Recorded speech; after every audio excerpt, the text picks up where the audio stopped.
अस्सलाम वालेकुम नाजरीन, आप देख रहे हैं प्रोग्राम दुनिया के साथ। मैं हूं आपके साथ आपकी मेज़बान आसमा इकबाल। नाज़रीन, सबसे पहले आज हम बात करने जा रहे हैं कम्युनिस्ट पार्टी ऑफ चाइना की, जिसकी 20वें कौमी कांग्रेस में आइंदा साल का जो मुआशी तरक्की और खुशहाली का अहदाफ है उससे मुतालिक रिपोर्ट पेश कर दी गई है। चीन ने मुल्क के साथ साथ दुनिया को तरक्की के नए मौके फराहम करने का अमल जारी रखने के अज़्म का इज़हार किया है। इस रिपोर्ट में बताया गया कि चीन तमाम मुल्कों के अवाम को उसके यकसा फ़वायद पहुँचाने के सम्राट जो भी से हासिल होंगे, जो फ़वायद हासिल होंगे वो तमाम मुल्कों के अंदर जो है वो बांटे जाएंगे, उसमें तमाम मुल्कों का शेयर होगा। नाज़रीन, जो बेल्ट एंड रोड है उसकी आला मयार की तरक्की को फ़रोग दिया जाएगा। इस रिपोर्ट के अंदर ये भी कहा गया है। चीन के सदर ने कौमी कांग्रेस से तवील खिताब किया। उन्होंने कहा कि पिछली दिहाई के दौरान कोरोना जैसी वबाई मरज़ पर काबू पाकर कामयाबियों का एक सिलसिला हासिल किया। सदर शी जिनपिंग ने यह भी कहा कि इत्तेहाद एक क़ुव्वत है और इसी से हर मैदान में कामयाबी मिलती है। ताइवान चीनी अवाम का मामला है और उस मसले को चीन के अवाम को ही हल करना चाहिए। ताइवान के मामले पर आप जानते हैं कि अमेरिका और चाइना के दरमियान ताल्लुकात जो हैं वो बहुत ज़्यादा तलखी पर जा चुके हैं। बहुत सारी एफ़र्ट्स की गई चाइना की जानिब से कि मामला जो है उसको ख़राब होने से पहले रोका जा सके, बचाया जा सके, लेकिन ऐसा दिखाई देता था जैसे अमेरिका चाहता नहीं है और जानबूझ के जिस तरह से किसी को आप कह लीजिए कि टीज़ किया जाता है, प्रोवोक किया जाता है, तो ताइवान के मसले पर उस तरह से ट्रीट किया गया चाइना को। उसके बाद हम देख रहे हैं कि आज ये बयान जो है ये सामने आता है। बहरहाल जी, पहले इस रिपोर्ट में क्या कुछ कहा गया है, चीन के सदर ने जो खिताब किया है उसमें उन्होंने क्या चीज़ें बताई हैं, चाइना क्या सोच रखता है ख़ास तौर पर ताइवान के मामले को लेकर, दूसरे ममालिक से ताल्लुकात को लेकर, ख़ास तौर पर अमेरिका से अपने ताल्लुकात को लेकर। पहले ये सारी चीज़ें इस रिपोर्ट में जानिए, फिर मेरे साथ हुमायूं खान साहब मौजूद होंगे, माहिर हैं इंटरनेशनल अफेयर्स के, उनसे उनका तज्ज़िया जानेंगे।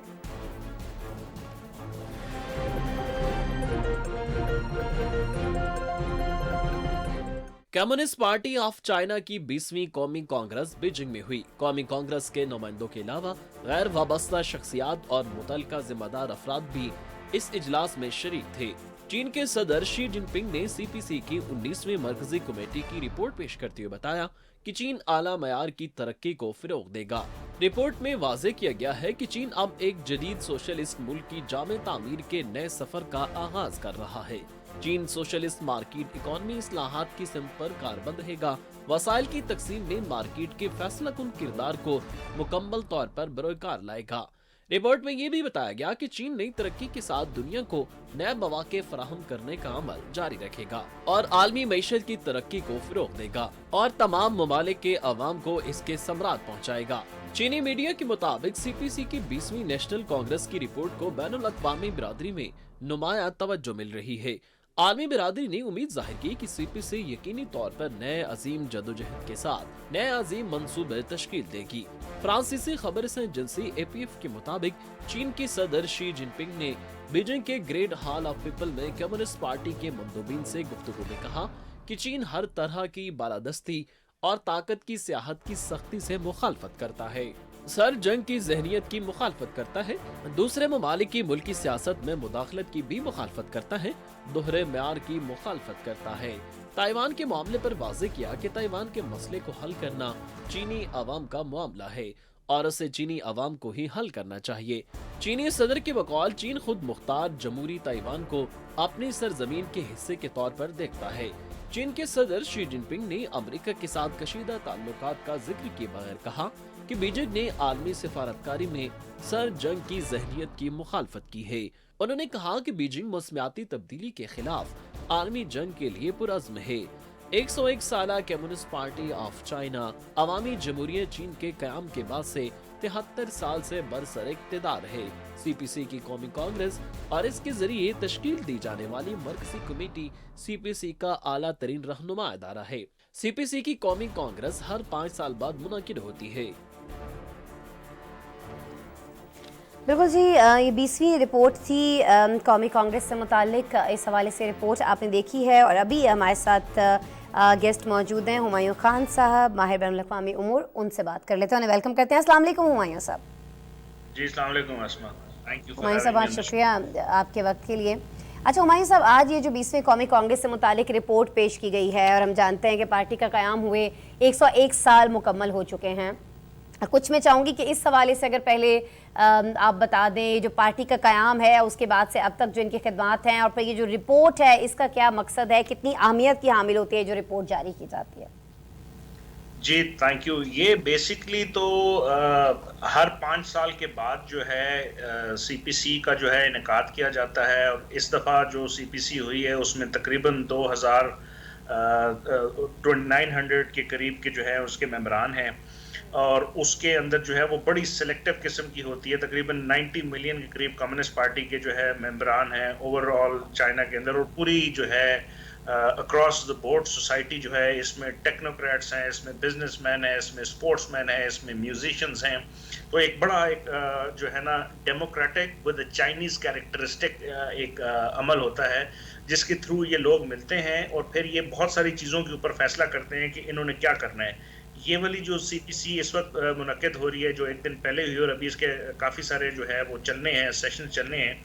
इसमें उन्होंने एग्जामिन करनी है रिपोर्ट जो 19th सीपीसी थी सेंट्रल कमेटी की, कि उन्होंने क्या जो है वो किया। फिर उसमें एक central commission for discipline inspection है, उसके ऊपर इन्होंने डिलिबरेट करना है कि पिछले 5 सालों में जो है पार्टी ने क्या क्या किया, उसने किस तरह इंटरनेशनल डिप्लोमेसी के अंदर काम किया, डोमेस्टिक प्रोग्रेस के अंदर काम किया, इंडस्ट्रियलाइजेशन के अंदर काम किया, और एक पूरा कॉम्प्रिहेंसिव एक मैकेनिज्म होता है जो उसको रिव्यू करता है।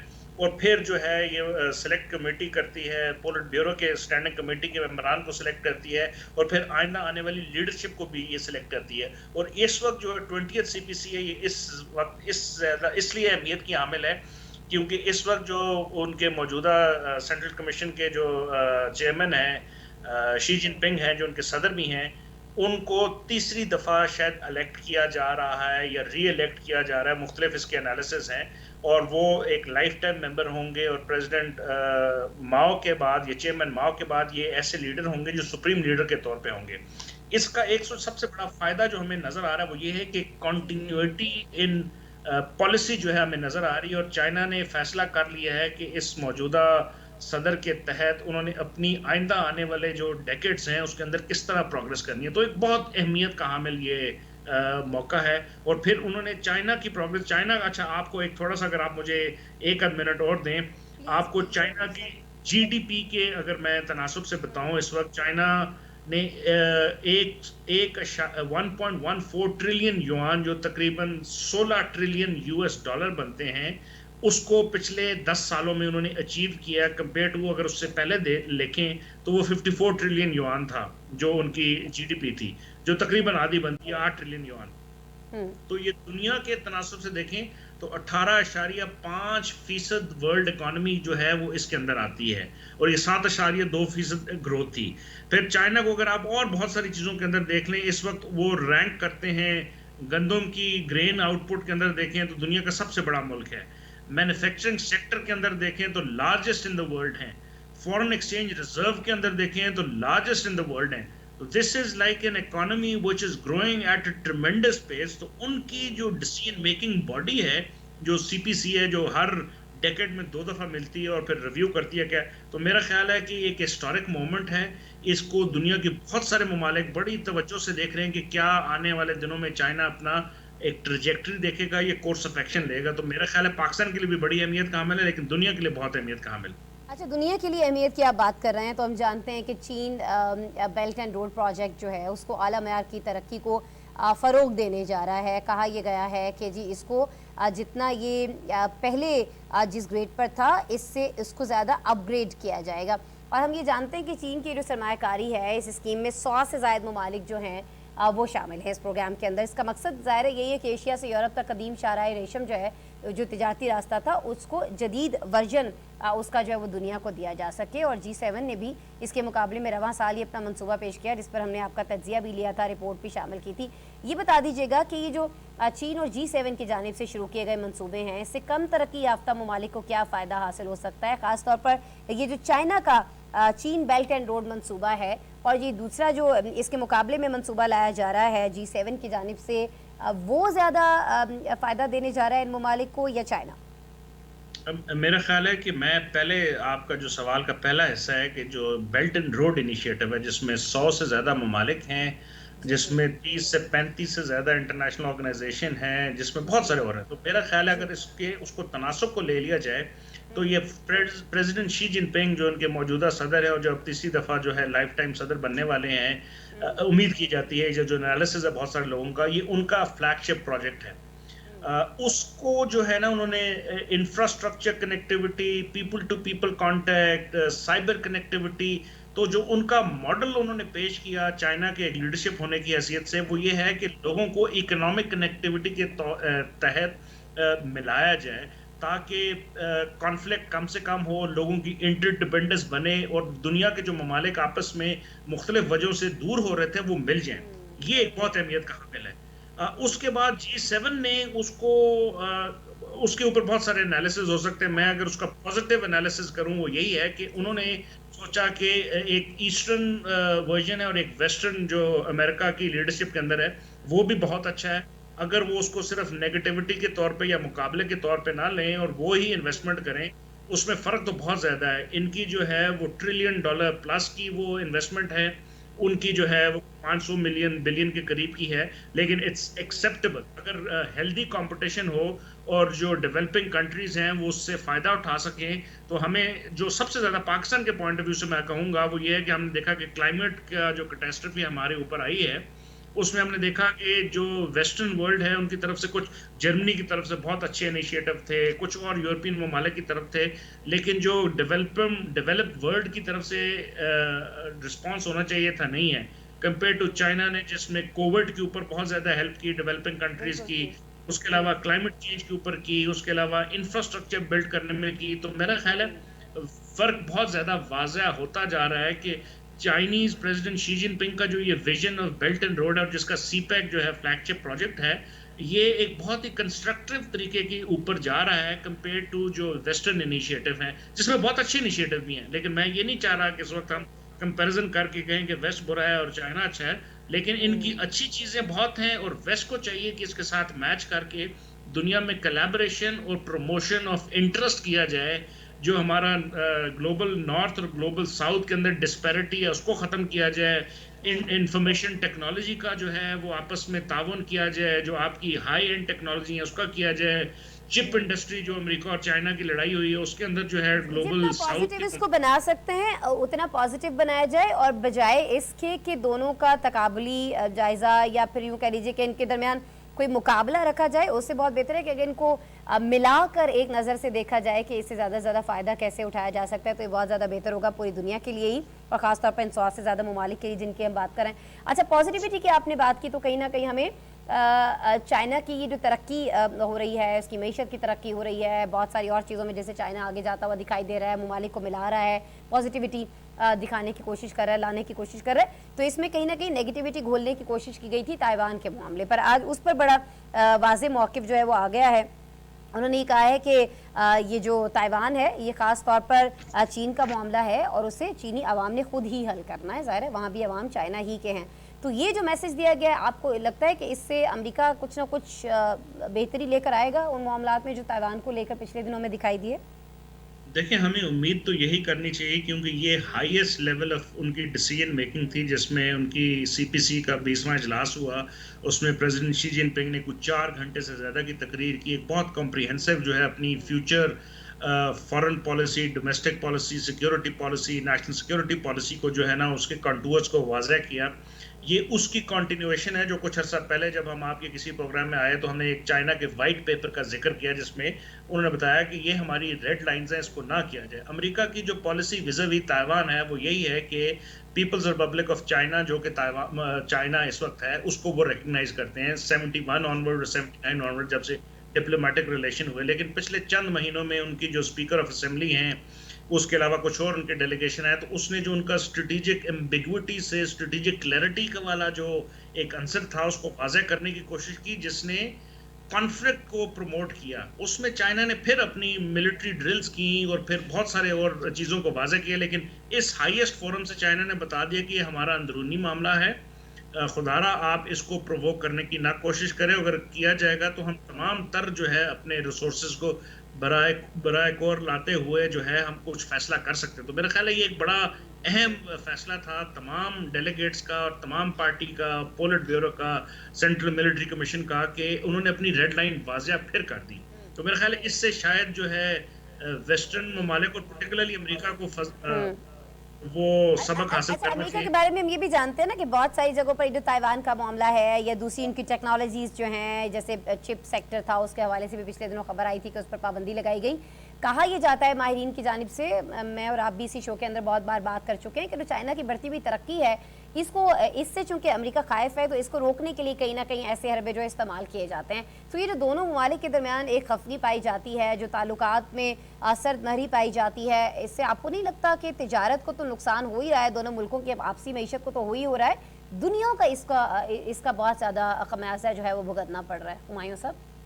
जी एब्सोल्युटली, देखें इस वक्त America the sole global super hyper power, और उसके बाद चाइना जो है second largest economy, growing industrial hub, दुनिया की जो सप्लाई चेन है उसका एक बहुत बड़ा जो एक वजह है। तो उसके अंदर अगर इन दोनों ममालिक के दरमियान कशीदगी बढ़ेगी तो उसका असर ना सिर्फ इन दोनों ममालिक में पड़ेगा बल्कि उनके साथ पूरी दुनिया पे पड़ेगा। तो अब इसमें हमने ये देखना है कि ये फैसला किसने करना है। एक वो मुल्क जिसने एक बहुत बड़ा बेल्ट एंड रोड इनिशिएटिव का फैसला किया, दुनिया के बहुत सारे ममालिक को इकट्ठा करके मिला के बात करने की इकोनॉमिक इंटीग्रेशन की, एशियन इंफ्रास्ट्रक्चर बैंक की, ऐसे बहुत सारे मैकेनिज्म की जिसमें आप आसियान को ले लें, एससीओ को ले लें, जो कोऑपरेशन की बात करते हैं। उसके बरक्स एक ऐसी ताकत जो कि दुनिया की हमेशा से बहुत बड़ी ताकत रही है पिछले 200-300 सालों में, अब उनकी जो डिक्लाइनिंग पावर है, आईआर की कुछ थेरीज के अंदर ये कहा जाता है कि एक सुपर पावर जब डिक्लाइन करना शुरू कर जाती है और एक दूसरी पावर जब इंक्लाइन करना शुरू कर जाती है, तो जो उनकी पैरिटी वाला मामला होता है वो बहुत खतरनाक होता है। तो मेरा ख्याल है हम उस खतरनाकी वाले इरा के अंदर दाखिल हो चुके हैं। इसमें विजन ऑफ लीडरशिप है वो फैसला करेगी। प्रेसिडेंट बाइडेन जो हैं, जो स्पीकर ऑफ द हाउस है नैंसी पेलोसी, या जो दूसरी साइड के उनके क्रॉस द आयल हैं, वो क्या फैसला करते हैं। और इस वक्त तो हमने ये देख लिया कि कम्युनिस्ट पार्टी की लीडरशिप एक कॉन्टिन्यूटी की तरफ जा रही है, तो आइंदा आने वाला जो भी लीडरशिप होगा वो इसी पॉलिसी को फॉलो करेगा। तो ये बड़ा अहमियत का हामिल है। इसमें मेरा ख्याल है बहुत तसलसल होना बहुत ज़्यादा अहमियत का हामिल है, और ये तसलसल हमें अभी तक चाइना की पॉलिसीज़ के अंदर दिखाई दे रहा है, जो कि यकीनी तौर पर एक बड़ी पॉजिटिव चीज़ है। बहुत शुक्रिया हुमायूं खान साहब, आप मेरे शो के लिए वक्त निकाल रहे थे, हमारे साथ मौजूद थे, अपना तज्जिया शेयर कर रहे थे। Thank you so very much. आगे बढ़ जाते हैं और अब कुछ बात कर लेते हैं एक ऐसे बड़े मुल्क की जहां सियासी अदम इस्तेहकाम ख़त्म होता दिखाई नहीं दे रहा है। मैं बात कर रही हूँ जी बरतानिया की। गुज़श्ता महीने आप जानते हैं कि बरतानिया के हवाले से हमने आपको आगाह किया था कि यहाँ वज़ारत उज़्मा का ओहदा संभालने वाली जो लिस्ट्रस हैं, उन पर कई हुकूमती अरकान पार्लियामेंट ने अदम एतमाद का इजहार किया था, लेकिन अब ये इजहार जो है ये बाकायदा तौर पर सामने आ चुका है। तकरीबन 3 हफ्ते कबल लिस्ट्रस की नई काबीना की जानिब से मिनी बजट पेश किया गया था, और उसके बाद से हम देख रहे हैं कि हुकूमत को टैक्स समेत जो दीगर इस्लाहात हैं उनमें शदीद तनकीद का सामना करना पड़ रहा था। बरतानवी मईशत को हम जानते हैं शदीद धचकों का सामना करना पड़ रहा है, और ये धचके जो हैं इस मईशत को कोविड-19 के बाद ही लगना शुरू हो गए थे। लेकिन हम ये देख रहे हैं कि न सिर्फ लिज ट्रस को अपने बयानिए पर यू टर्न लेना पड़ा है, बल्कि उन्होंने अपने ही वजीर ख़जाना को ओहदे से हटाकर जेरेमी हंट को नया चांसलर भी लगा दिया है। आज बरतानिया के नए वजीर ख़जाना ने सियासी हलचल को कम करने और पार्टी की गिरती साख को बचाने के लिए लिज ट्रस की जो तमाम टैक्स कटौतियाँ थीं वो वापस लेने के साथ साथ एनर्जी के बिलों की मद में दिया गया रिलीफ भी वापस लेने का ऐलान कर दिया है। लेकिन नाज़रीन, ये सारे यू टर्न्स अपनी जगह, लिज ट्रस की कोशिशें अपनी जगह, उसके बावजूद हम ये देख रहे हैं कि आने वाले दिन इनके लिए बहुत मुश्किल दिखाई दे रहे हैं। क्या नई बरतानवी वज़ीर-ए-आज़म भी बोरिस जॉनसन और उससे पहले के वज़राए आज़मों की तरह अपना वक्त जो है वो मुकम्मल नहीं कर पाएंगी, या फिर कोई नया माशी प्लान जो है वो बरतानिया की गिरती मईशत को सहारा दे देगा और इस तरह से लिज ट्रस की सीट जो है वो बचाने के लिए कोई ना कोई उम्मीद पैदा कर सकता है? इस पर एक रिपोर्ट दिखाते हैं आपको, फिर बरतानिया से हमारे साथ गेस्ट मौजूद होंगे, उनसे बात करेंगे।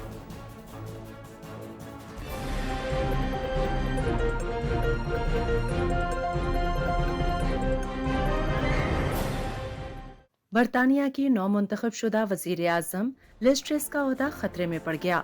बरतानवी अखबार डेली मेल की रिपोर्ट के मुताबिक 100 से जायद हुकूमती अरकान तैयार हैं कि वो पार्टी कमेटी के हेड ग्राहम ब्रेडी के पास लिज ट्रस के खिलाफ अदम एतमाद के लेटर्स जमा कराएं। रिपोर्ट के मुताबिक इसी हफ्ते फैसला कुन कदम उठाया जा सकता है, जबकि पार्लियामान ने खबरदार किया है कि ऐसी सूरत में मामलात नए इलेक्शन की तरफ जाएंगे। रिपोर्ट में इंकशाफ किया गया है कि अरकान की जानिब से इस बात पर भी जोर दिया जाएगा कि अगर फौरी तौर पर उन्हें रुखसत करना मुश्किल हो तो फिर पार्टी ज़वाबित में ऐसी तब्दीली करें कि फौरी तौर पर अदम एतमाद का वोट दिया जा सके। एक और बरतानवी जरीदे ने अपनी रिपोर्ट में लिखा है कि कुछ अरकान पार्लियामान ने खुफिया तौर पर इस मामले पर भी मुशावरत की है कि लिज ट्रस को हटाए जाने के बाद उनकी जगह किसको लाया जाएगा। उनके खिलाफ वजारत उज़्मा का इलेक्शन लड़ने वाले ऋषि सुनाक मजबूत उम्मीदवार के तौर पर देखे जा रहे हैं। The biggest concern that I have, even though that the financial stability situation has been stabilised, markets are much happier with the measures that have been announced. What happens next year? What replaces the energy price cap? Liz Truss टैक्सों में कमी करने के वादों के साथ conservative party की क़यादत हासिल करने में कामयाब हुई थीं। 3 हफ्ते कबल पेश किए गए मिनी बजट में बरतानवी हुकूमत की जानिब से टैक्सों में बड़े पैमाने पर कटौतियों का डॉलर के मुकाबले में बरतानवी पाउंड की कदर अब तक की कम तरीन सतह पर आ गई थी, जबकि पाउंड यूरो के मुकाबले में भी गिर गया था। इस कमजोर मुआशी प्लान पर नए बरतानवी हुकूमत को हर तरफ से तनकीद का निशाना बनने के बाद जेरेमी हिंट को मुल्क का नया चांसलर नामजद कर दिया था। जेरेमी हिंट ने ओहदा संभालते ही मिनी बजट में वजीर आजम लिज ट्रस की टैक्स कटौतियों पर यू टर्न लेते हुए उन्हें वापस ले लिया है। इनकम टैक्स की बुनियादी शरह भी 19% से वापस 20% कर दी गई है, जबकि एनर्जी के बिलों में हदबंदी की रियायत भी अप्रैल तक कर दी गई है। इस नई माशी प्लान का ऐलान 31 अक्टूबर को मुतवक्के था, लेकिन बिगड़ती सियासी सूरत हाल के पेश नज़र आज ही ये ऐलानात कर दिए गए हैं। बरतानिया में सियासी बहरान नया नहीं बल्कि 2016 में बिल्कुल जी, अदम एतमाद का वोट आ सकता है और बहुत जल्द आ सकता है। 1.5 महीना भी अभी मुकम्मल नहीं हुआ है लिज ट्रस को बरतानिया की वज़ारत उज़्मा का ओहदा संभाले। इसी पे बात कर लेते हैं साकिब अहमद राजा से, सीनियर सहाफ़ी हैं, लंदन से मुझे ज्वाइन कर रहे हैं, उनसे बात करते हैं। अस्सलाम वालेकुम साकिब अहमद राजा साहब। जी वालेकुम अस्सलाम, खैरियत से आप? जी अल्हम्दुलिल्लाह साकिब, बहुत शुक्रिया आप वक्त निकाल रहे हैं मेरे प्रोग्राम के लिए। अच्छा साकिब, जैसे कि मैंने भी पहले भी ये बात अपने नाज़रीन से शेयर की कि 1.5 महीना भी मुकम्मल नहीं हुआ है लिज ट्रस को बरतानिया की वज़ारत उज़्मा का ओहदा संभाले, और उनके खिलाफ भी अदम एतमाद की जो तहरीक है वो बहुत ज़्यादा जोर पकड़ती हुई हमें दिखाई दे रही है। बरतानिया में सख्त सियासी कशमकश दिखाई दे रही है। ऐसी सूरत हाल में आप हमें ये बताइएगा कि लिज ट्रस कितनी देर इक़्तिदार में रह सकती हैं, और अगर रह सकती हैं तो वो कौन सी वजूहात हो सकती हैं? देखिए, ये सिर्फ जो मामलात हैं इस वक्त सियासी तौर पर बरतानिया के, वो सिर्फ लिज ट्रस तक ही या इनकी वजारत उज़्मा के आने के बाद पैदा होने वाली सूरत हाल कुछ ज़्यादा मुख्तलिफ नहीं है जो इनसे पहले थी। तकरीबन ऐसे ही चैलेंजेस जो थे वो इनसे पहले वाले वज़राए आज़म जो है, जाहिर है अगर चैलेंजेस ना होते और वो इतने ज़्यादा परेशान ना होते तो इस्तीफे ही ना देते, वो अपने वही प्राइम मिनिस्टर टिके रहते। लेकिन जब से मैं सच्ची बात तो ये है कि इनके मामला जो हैं, जब से ये ब्रेग्जिट हुआ है, ऊपर से कोरोना आ गया, एक तरफ ब्रेग्जिट का फैसला कोई छोटा फैसला नहीं था बरतानिया की, यानी उसने एक पूरी जो कहते हैं ना कि एक सिनेरियो सारा चेंज कर दिया, खासकर इकोनॉमिकल, और हाल बहुत वीक हो जाएगी, बहुत सारे चैलेंजेस आ जाएंगे। लेकिन इनको एक्सेप्ट भी किया गया उस वक्त कि हाँ ये हमें अंदाजा है कि ये हम चैलेंजेस से गुजरेंगे। लेकिन चूंकि ये कोविड तो बाद में आया ना, उस वक्त तो उसको ये था, इनको ये अंदाजा था कि हम किसी ना किसी तरह, और ये करते रहे हैं ओवरकम, तो हम कर लेंगे उसको।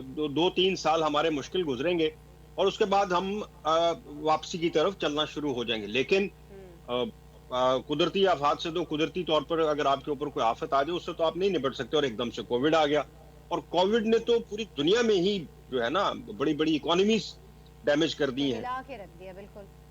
बिल्कुल। और इंग्लैंड जो है ये भी कोई छोटी इकोनॉमी नहीं है, यानी माशरे पर काफी स्टेबल ये लोग हैं। लेकिन कोविड ने जब आया और उसके बाद इनकी माशी सूरत हाल ज्यादा खराब हुई, खासकर वो लोग जिनके बिजनेसेस डैमेज हुए, मतलब सब कुछ ही डैमेज हो गया, क्या बिजनेस और क्या जॉब्स हैं, लोग घरों तक महदूद हो गए। सो ये चैलेंजेस तो तब से थे। लेकिन जब लिज ने इस अदम एतमाद के बाद ये चार्ज संभाला वजारत उज़्मा का, तो लिज को चूंकि उस वक्त एक एक्साइटमेंट थी, ये बड़ी खुश थी, और उस वक्त एक बहुत ताज़ा सा मामला चला था जो यहाँ पर एनर्जी क्राइसिस पैदा हो गया। यानी कि आप फर्ज कर लें कि अगर मेरा बिल माहाना जो है वो 80 पाउंड आता है, तो वो या 95 पाउंड है जो फिक्स है हर मंथ, वो पहुंच गया 450 450 तक, यानी अनबिलीवेबल जो जिसे कहते हैं ना अमाउंट और वो आम आदमी की पहुंच से बहुत दूर है। यानी इवन जिन लोगों को हुकूमत बेनिफिट देती है, ये उनकी भी अप्रोच या किसी की भी अप्रोच से बाहर हो गया। यानी कि जो दरमियाना तबका है, निचला तबका जो है उसकी तो आप छोड़ ही दें, लेकिन जो दरमियाना तबका है वो भी पिस कर रह गया, खासकर इस एनर्जी क्राइसिस की वजह से। यानी आपके बजट में अगर 500 मुसीबत खड़ी हो जाती है, बाकी छोड़ दें चीजों को। सो इन्होंने क्या किया कि इन्होंने आते ही ऐलान कर दिया कि जो कट्स हैं, ये जो कीमतें बढ़ी हैं या बढ़ रही हैं एनर्जी की, क्योंकि वो एक्सपेक्टेड थी, ये एकदम से नहीं बढ़ी है। 6 माह पहले से बताया जा रहा था कि फला मंथ में एनर्जी क्राइसिस होगा और प्राइसेस बहुत हाई हो जाएंगी। ये पिछले 6 महीने से वार्निंग दी जा रही थी। अच्छा, ये जब आई तो इन्होंने आते ही पता नहीं इन्होंने क्या सोचकर कोई इन्होंने कैलकुलेशन भी की या नहीं की, इन्होंने आते ही कहा कि नहीं, जो से ना ले, आवाम से अगर ना लेते तो वो तो जाहिर है वो तो डैमेज हो गए, अब वो अगर भागना शुरू हो जाए तो एक आपके लिए और। सो उसने एकदम से जो है ना वो एक नया क्राइसिस खड़ा कर दिया। फिर टैक्सों में कटौती पर जो है टैक्सों में कटौती लगा दी, उससे भी बहुत इकोनॉमी पहले ही नीचे थी। ऊपर से आपने आते ही वो कह लें, मैं लफ्ज नहीं यूज कर रहा, लेकिन अगर मिफ्ता साहब की मिसाल में दूं कि उन्होंने आते ही अगर किसी खुशफहमी में कर दिया, कोई टैक्स माफ कर दिया, लेकिन उसका बर्डन ये हुआ कि कीमतें बहुत ऊपर चली गई। सो ऐसी सिचुएशन में इनको आते ही ये क्राइसिस का सामना करना पड़ गया। नहीं तो ये अब जिस तरह से आपने कहा कि शायद ये अंदाजा नहीं लगा पाई, मिसकैलकुलेट कर गई, जले जो भी था, फैसला तो इनका अपना था, लेकिन ये क्या बात हुई कि तनकीद जब होती है तो वो अपने वजीर खजाना को हटा देती हैं। बहुत सारी जगहों पर ये कहा जा रहा है कि उनको तो कुर्बानी का बकरा बनाया गया। पॉलिसियां तो इनकी थी ना, जिनके तहत ये मिनी बजट आया था, तो फिर इनको खुद हटना चाहिए था। या ये सही है बरतानिया के अंदर कि ठीक है एक शख्स आपने लगाया था, उसके पास इतने इख्तियारात होते हैं? ये राजा साहब जरा मैं जानना चाह रही हूँ। आसमा, यहाँ पर थोड़ा सा देखें, फैसला तो ओवरऑल साइन जो है, अब साइनिंग अथॉरिटी तो जाहिर है प्राइम मिनिस्टर ही होगा या उस जिस डिपार्टमेंट का होगा उसकी मिनिस्ट्री का सेक्रेटरी होगा। लेकिन मामला ये है कि यूके में थोड़ा सा डिफरेंट है। पॉलिटिकल डिसीजंस जो होते हैं उसमें एक कमेटी है, या उस कमेटी के या उस मिनिस्ट्री के 4 लोग हैं जिनके पास डिसीजन मेकिंग की अथॉरिटीज हैं। अब वो सब मिलकर एक फैसला करते हैं। प्राइम मिनिस्टर उनसे ये कह लें कि अगर उनको प्राइम मिनिस्टर कह दे कि आपने इस पे मुझे, मैं ये चाहती हूँ या चाहता हूँ, तो आप अगर इस पे मुझे कुछ बना दें, और वो उसे कहते हैं कि ठीक है ये पॉसिबिलिटी है, यानी इसको पॉसिबल किया जा सकता है, इसको चांस लिया जा सकता है, तो उस पर फिर प्राइम मिनिस्टर जो है वो ऐलान कर देता है या नोटिफाई कर देता है। लेकिन मुझे लग ये रहा है कि चूंकि इन्होंने एक ऐलान कर दिया, शायद चांसलर ने उस वक्त उसको उतना सीरियसली लिया नहीं या इतना डीपली समझा नहीं और उस पर कर दिया। जाहिर है, अब जाहिर है प्राइम मिनिस्टर की जगह तो जो सेकंड पर्सन होगा जिसने ये परमिशन दे दी, अगर चांसलर उस वक्त इनकार करते तो प्राइम मिनिस्टर ये नहीं कर सकती थी, ये तो 100% है। और अगर उन्होंने भी उस वक्त कर दिया तो शायद उनको रिजाइन करना पड़ा। नहीं तो ये जो नए चांसलर आ गए हैं, इन्होंने तो जाहिर अब सारे मामलात पर यू टर्न लिया और लेना ही था, क्योंकि मामला उसी वजह से बिगड़ा था और जो पहले साहब थे वजीर खजाना उनको हटाया भी इसलिए गया। लेकिन इन्होंने तो आते ही कह दिया कि हम तस्लीम करते हैं कि वजीर आजम से डिफरेंट है, यानी कि वो किसी एक फर्द के पीछे नहीं भागते हैं, वो देखते हैं कि डिसीजंस किसके ज्यादा अच्छे हैं, पॉलिसी मेकिंग किसकी ज्यादा अच्छी है, और उसका हमारी पार्टी की जो फ्यूचर पॉलिटिक्स है उस पर कितना असर पड़ेगा। अब उनको जरा सा भी ये खदशा पैदा हो जाए कहीं पर कि ये डिसीजन जो ये कर रही हैं या जो इनकी पॉलिसीज हैं, फ्यूचर पॉलिसीज, वो हमारी पार्टी को डैमेज कर सकती हैं, तो वो फौरी तौर पर पार्टी के, अब आप यहाँ जो कुछ भी हो रहा है आप उसमें देख लें कि यहाँ की अपोजिशन का क्या रोल है। आपको किसी जगह पर अपोजिशन एहतजाज करती हुई नजर आई, कोई रोड ब्लॉक करती हुई नजर आई, कोई लॉन्ग मार्च, कोई ऐसी चीज आपको नजर आई? नहीं। पार्टी के, यानी कि इनकी डिसीजन के खिलाफ इनको सबसे ज्यादा तनकीद अपनी पार्टी के अंदर से हो रही है, अपोजिशन की तरफ से उतनी नहीं हुई है। इनको अपनी पार्टी को जवाब देना पड़ रहा है। इनके अपने यू टर्न के ऊपर इनसे सबसे ज्यादा सवाल इनकी अपनी पार्टी कर रही है।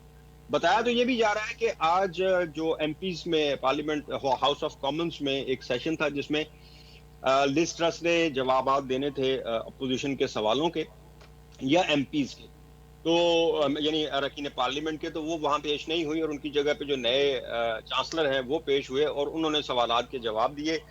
और साथ ही उन्होंने ये ऐलान भी कर दिया कि वो यू टर्न ले रहे हैं, वो जो कटौतियां टैक्स में लगाई गई थी शायद वो वापस लेनी पड़ जाएंगी। और जो बिलों में जो यहाँ के जो बिलों में फ्रीज किया गया था एनर्जी को, छूट एक एनर्जी तरह से जो दी गई थी कि चलें जी ये वही रहेंगे जो पहले थे। लेकिन ठीक है, उन्होंने ये तो इतराफ़ किया गलतियां हुई हैं, लेकिन अब इन गलतियों को सुधारने के लिए खुद उन्होंने कहा कि मुश्किल फैसले लेना पड़ेंगे, मईशत को ठीक करना पड़ेगा। तो क्या इसका मतलब हम ये लें साकिब साहब के आइंदा आने वाले जो महीने हैं उनमें हम देखेंगे कि बरतानिया के अंदर महंगाई जो है वो मज़ीद बढ़ जाएगी, कसाद बाजारी जो है वो बहुत ज़्यादा हो जाएगी, तो फिर इस खतरे को देखें, प्लानिंग तो तब हो जब आपके हाथ में कुछ हो। अभी कुछ ही दिन पहले इनके हालात यहाँ के माशी इतने खराब थे कि IMF की एक इमरजेंसी मीटिंग कॉल की गई थी जिसमें इन्होंने अपनी प्रॉब्लम्स जो हैं उनको बताई। अब जहां तक अगर आप बात कर रही हैं सियासी तौर पर या मुल्क में मुआशी इस्तेहकाम के लिए, तो वो तो फिलहाल फौरी तौर पर होना बहुत मुश्किल नजर आ रहा है। देखें, महंगाई जो है ना उसको तो अब माना जाए, यहाँ के बैंक्स जो हैं वो मान रहे हैं कि उन्होंने अपनी जो रेशो थी, जिसको आप कहते हैं सूद की रेशो, जो हर के जाहिर है जब ऊपर से ही पाउंड जो है वो गिर रहा है, यूरो ऊपर जा रहा है, और अब इनको ये एहसास भी हो रहा है, पॉलिटिकली तो एक अपनी जगह, लेकिन अब इनको ये एहसास भी होगा कि यूरोपीय यूनियन से निकलना जो है वो एक ऐसे वक्त में निकलना पड़ गया जब ऊपर से ये कोविड आ गया और ये अच्छा फैसला नहीं था। साकिब साहब मुझे माफ़ कीजिएगा अगर मैं यहाँ थोड़ी गलत होंगी, तसीब भी फरमा दीजिएगा। मुझे आपकी बातों से ऐसा लग रहा है कि यानी महंगाई बढ़ जाएगी, हालात जो है वो मुश्किल हो जाएंगे, यहाँ आम आदमी के लिए, मिडिल क्लास तबके के लिए सूरत हाल संभलती दिखाई नहीं दे रही है और कोई ज़्यादा ऑप्शंस भी नहीं हैं हुकूमत के पास। बिल्कुल ऐसा ही है? बिल्कुल एग्जैक्टली आप ठीक कह रही हैं। देखें, मैंने तो आपको खास तौर पर अपना भी बीच में बता दिया कि यहाँ पर महंगाई जो है वो बहुत बढ़ चुकी है और उसमें कोई अच्छाई की उम्मीद नजर नहीं आ रही है नजदीक। यानी मैं ये अगर कहूँ कि अगले 6 महीने में बेहतर हो जाएगी, या कहा जा रहा है कि अगले 6 महीने में बेहतर हो जाएगी, ऐसा भी नहीं है। हाँ, कभी कभी गवर्नमेंट सपोर्ट भी ये नहीं कि नहीं दे रही। अब आप यकीन करें कि जिन लोगों के बिलों का एकदम से बर्डन आया था बिल ऊपर जाने से एनर्जी के, उनको एक्स्ट्रा गवर्नमेंट खर्चा दे रही है, या एक्स्ट्रा 2 मंथ में उन्होंने इतने 2 अलग अलग किस्तों में पैसे दिए कि आपके ऊपर जो एकदम से लेकिन ये कोई हल नहीं है। ये आप वक्ती तौर पर तो किसी को रिलीफ दे सकते हैं, लेकिन ये लॉन्ग टर्म में तो आपको ये फायदा नहीं देगी। जी हाँ। अच्छा चलें जी, ये तो बड़ी फिर तशवीशनाक अगर हम कहें कि मईशत की सूरत हाल होती जा रही है, महंगाई की सूरत हाल होती जा रही है। और मेरे ख्याल में फिर नेक्स्ट वीक हमें दोबारा आपसे रब्ता करना है, अभी से हम आपको रिक्वेस्ट कर रहे हैं क्योंकि बहुत सारे लोग जिनकी फैमिलीज़ इस वक्त UK के अंदर हैं और जो हमारी आपकी तरह मिडिल क्लास फैमिलीज़ हैं जो परेशान हैं, जिस तरह से यहाँ पर मिडिल क्लास लोग परेशान हो जाते हैं, वहाँ भी आप बता रहे हैं कि आजकल यही सिचुएशन है। तो हम यकीनन नज़र रखना चाहेंगे, हम जानना चाहेंगे कि वहाँ पर क्या हो रहा है, हुकूमत के अंदर जो तब्दीली हो रही है नहीं हो रही है, उससे हटकर आवाम के साथ क्या हो रहा है बरतानिया के अंदर, ये भी हम जानना चाहेंगे। साकिब साहब, दोबारा आपसे यकीनन हम रब्ता करेंगे। आज आपने वक्त निकाला, बरतानिया से मौजूद रहे, लंदन से हमारे साथ, बहुत शुक्रिया। साकिब अहमद राजा साहब अपना वक्त निकाल रहे थे जी, और बता यही रहे हैं कि यहाँ पाकिस्तान में तो हम कहते हैं महंगाई बहुत हो रही है, लेकिन बात फिर वही है कि महंगाई पूरी दुनिया में बढ़ रही है। वजूहात इसकी आप सब लोगों के सामने हैं, मौसमियाती तब्दीलियाँ भी इसकी बहुत सारी वजूहात जो हैं बढ़ रही हैं। बहुत सारे ममालिक में बहुत सारे नुकसानात जो हैं मौसमियाती तब्दीलियों की वजह से हो रहे हैं, और ज़ाहिर है फिर इसका असर कहीं ना कहीं दूसरी मईशतों पर भी पड़ता है। फिर कोविड-19 को ले लीजिए, उसने बहुत ज़्यादा मईशतों को नुकसान पहुँचाया है, उसमें ज़ाहिर है बरतानिया की मईशत भी शामिल है। और फिर एक और चीज़, यूक्रेन और रशिया के दरमियान होने वाला तनाज़ा जो जंग की सूरत अख्तियार कर गया, उससे भी चूँकि यहाँ पे एनर्जी का क्राइसिस आ गया था, उसको संभालना बहुत ज़्यादा वहाँ की हुकूमत के लिए मुश्किल हो गया। तो ये सारी चीज़ें मिलकर बोझ किस पर डाल रही हैं? बरतानिया के अवाम पर डाल रही हैं। अवामी के हवाले से हम बात कर रहे थे, और बरतानवी अवाम क्या ज़िंदगी गुजार रहे हैं, क्या ज़िंदगी उन्हें गुजारना पड़ सकती है, इसको बेहतर कैसे किया जा सकता है, इस पर नेक्स्ट प्रोग्राम में भी हम बात करेंगे। अभी हम आपको अफ्रीकी मुल्क युगांडा लेकर चल रहे हैं, जहाँ इंतहाई मोहलक वायरस एबोला जो है उसके नए केसेस सामने आ रहे हैं। युगांडा के जो सदर हैं उन्होंने 2 इंतहाई खतरे वाले अजला में फौरी तौर पर 3 हफ्तों के लॉकडाउन का ऐलान कर दिया, बिल्कुल वैसा लॉकडाउन जैसा कि कोविड में हो रहा था। इन दोनों अजला में हर किस्म की नकलो हरकत पर पाबंदी लगा दी गई है। सिर्फ मालबरदार गाड़ियाँ जो हैं उन इलाकों में जाने की इजाज़त उन्हें दी गई है। इबादत गाहें, तफरीही मकामात सब का सब बंद कर दिया गया है। नाज़रीन, 70 की दहाई में पहली बार अफ्रीकी मुल्क कोंगो में एबोला का पहला केस सामने आया था, लेकिन दुनिया में इस वायरस का नाम जो है 2014 में उस वक्त आम हुआ था जब अमेरिका में पहली बार इस वायरस से एक शख्स की हलाकत हुई थी। कहा यह जाता है इस वायरस के बारे में कि बहुत ज़्यादा मौलिक है। अमवात की जो शरह है वो 50% से भी ज़ायद है। यानी कोविड में बहुत सारे लोग जो हैं वो रिकवर कर जाते हैं, कर गए थे, लेकिन इसमें अगर एबोला में कुछ लोग मुतासिर होते हैं, 100 लोग मुतासिर होते हैं तो उनमें से 50 की डेथ हो जाती है। ये इतना ज़्यादा ख़तरनाक है और सबसे ख़तरनाक बात इस बीमारी की है कि इसकी अभी तक कोई मंजूर शुदा वैक्सीन अवेलेबल नहीं है। युगांडा में अब तक एबोला के कितने केसेस सामने आ चुके हैं, इस वायरस की वजह से कितनी अमवात हो चुकी हैं और ये बीमारी कैसे फैलती है, क्या बाकी ममालिक में भी इसका खतरा मौजूद है, ये सारी चीज़ें इस रिपोर्ट में।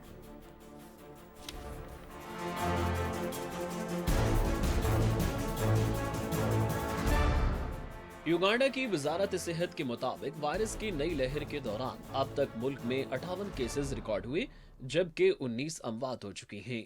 तर्जमान ने बताया कि एबोला वायरस के फैलाव का मरकज मुबंदे का इलाका था, जो डेमोक्रेटिक रिपब्लिक ऑफ कांगो से युगांडा के दारुल हुकूमत तक जाने वाली हाईवे पर वाक़ है।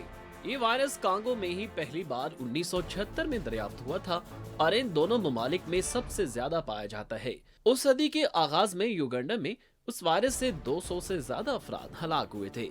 आलमी इदारे सेहत के सरबराह टेड्रोस एडहानम का कहना है कि खित्ते में एबोला की नई लहर के मजबूरी तौर पर 63 मुमकिना या तस्दीक शुदा केसेस और 29 मुमकिना या तस्दीक शुदा एबोला अमवात हो चुकी हैं, जबकि मरने वालों में से 4 हेल्थ वर्कर्स शामिल थे। बढ़ते खतरे के पेश नजर दीगर ममालिक ने भी हिफाजती इक़दामात के तहत इन मुल्कों से आने वाले मुसाफिरों की निगरानी शुरू कर दी है। युगांडा से अमेरिका आने वाले मुसाफिरों का 21 दिन तक करंटीना में रखा जाएगा, जबकि पाकिस्तान ने भी युगांडा और कांगो से आने वाले मुसाफिरों की स्क्रीनिंग का अमल शुरू कर दिया है। एबोला एक नायाब लेकिन मुहलिक बीमारी है। US centres for disease control and prevention का कहना है कि ये जिस्मानी रतूबतों के साथ बराह रास्त राब्ते के जरिए फैलता है और हवा से फैलने वाले वायरल ज़रात के जरिए मुंतकिल नहीं होता है। इसके अलामात में बुखार, सर दर्द, पट्ठों और जोड़ों का दर्द, थकावट, भूख में कमी, मेदे की अलामात और गैर वाज़े खून बहना शामिल है। इस बीमारी के बारे में 2014 तक दुनिया लाइल्म थी, लेकिन अमेरिका में इस वायरस का पहला केस सामने आने के बाद दुनिया भर में इस वायरस के खिलाफ आगाही फैलना शुरू हुई। ये वायरस इंतहाई जानलेवा है और इसकी शरह अमवात 50% से भी ज्यादा है। सबसे बड़ा मसला ये है कि इसका कोई इलाज नहीं है और ना ही कोई मंजूर शुदा वैक्सीन है, हालांकि इसे बनाने की ठोस कोशिश की जा रही है। इस माह के अवाल में आलमी इदारा सेहत के डायरेक्टर जनरल ने खबरदार किया था कि कांगो में एबोला की हालिया वबा को रोकने के लिए कामयाबी से इस्तेमाल होने वाली वैक्सीन अब युगांडा में गर्दिश करने वाले एबोला वायरस की किस्म के खिलाफ मुअस्सर नहीं है, लेकिन कई वैक्सीन इस वायरस के खिलाफ तरक्की के मुख्तलिफ मराहिल में है, जिनमें से 2 आने वाले हफ्तों में युगांडा में क्लिनिकल ट्रायल्स शुरू कर सकते हैं, जिसके लिए युगांडा की हुकूमत से रेगुलेटरी और इखलाकियात की मंजूरी बाकी है। बिल्कुल जी, ये वायरस बहुत ज़्यादा ख़तरनाक हो सकता है, ख़ासतौर पर तब जब इसकी वैक्सीन भी अवेलेबल नहीं है। जिस तरह से कोविड की वैक्सीन तो हमारे पास है, बच सकते हैं। बहरहाल जी, रिपोर्ट आपने देखी। आज के प्रोग्राम का वक्त खत्म हुआ, कल दोबारा आपसे मुलाकात हो रही है। अपना बहुत सारा ख्याल रखिएगा। अल्लाह ने के बाद।